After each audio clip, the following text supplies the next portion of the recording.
Hello, this is one of a series of videos on the changes in the laws that are effective in September 2017.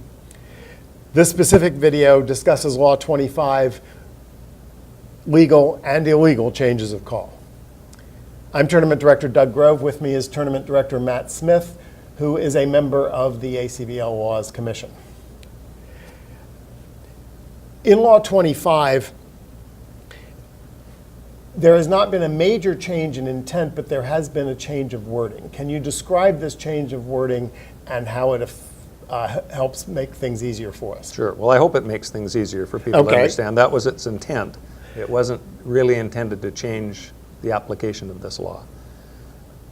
The unintended is defined in the definitions in the front of the law book as involuntary, not under control of the will, not the intention of the player at the moment of his action.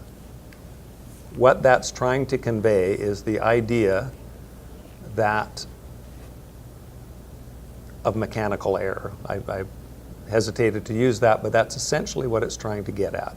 That it's, if you reach into the bid box intending to reach the 3-club call, you pull out the 3-club call, you put it on the table, and then you look down and all of a sudden it's 3 diamonds.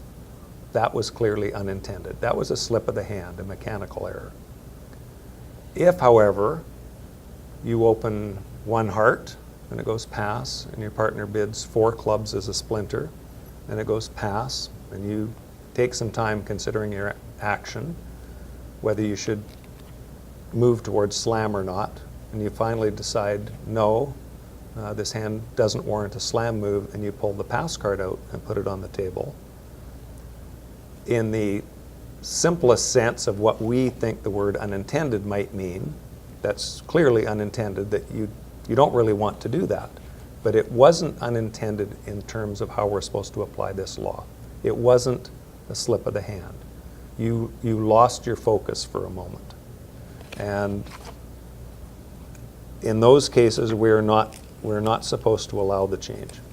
The law uses the phrase loss of concentration, and the emphasis appears to be on the intent at the time he made the call.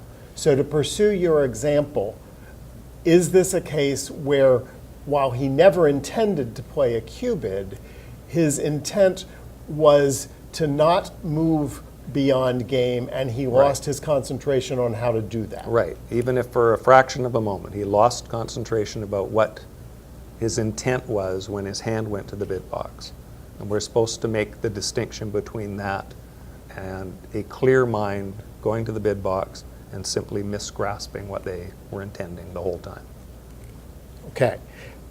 The phrase pause for thought that used to be in the previous edition is gone. Can you comment on why that was removed and how that removal really hasn't changed our intent? Well, that phrase was intended to help get to the point we're talking about right now. Unfortunately, it was misunderstood and confusing to people. The very word pause left the impression that any pause was enough, but it was pause for thought that they were trying to get at. I think it's out of the law because the belief was it made getting to the point I'm talking about harder for some people to see because that phrase was in there. So I think it was judged to be confusing, and that's why it was out of the laws now. Okay, again, an issue of timing unrelated to pause for thought, but just in terms of when a call is legal to be substituted if it is indeed unintended. Has that timing changed? No, that remains the same. You may change, if the director decides that you made an unintended call, it may be changed up to the point your partner takes their next action. Once that happens, it's too late. There's no turning back. And that is not a change. That's not a change, that's true. One of the problems that has occurred in the application of this law is a player becoming aware of a truly unintended action where his thumb pulled the wrong card, but he became aware of it because partner made an unexpected alert or an alert that was expected didn't happen. Does it matter as long as the other conditions are met how he found out about this? No. And even things like you make a bid, you haven't really noticed what you put on the table, and somebody says to your partner, what does that bid mean? And your partner gives an answer that to you is preposterous. You look down and see, well, that wasn't the bid I thought I put on the table. It actually, in the old law, our Laws Commission made an interpretation that it didn't matter.